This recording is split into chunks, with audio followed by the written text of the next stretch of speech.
কেমন হতো জন্ম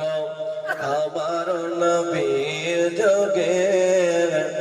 হলে কেমন হতো আজ তো বেশে হজরতে বেলালের মধুর আযান হবে না সুবহানাল্লাহ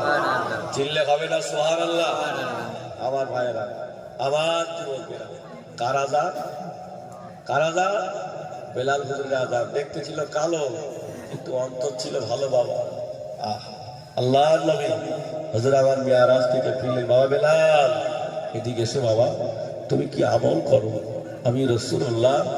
জান্নাতের ভিতরে তোমার পায়ের আওয়াজ শুনতে পেলাম জোরে হবে না হযরত বেলাল রাদিয়াল্লাহু আনহু বলছে হুজুর আমি বেশি আমল করতে পারি না তবে আমার জীবনে একটা ভালো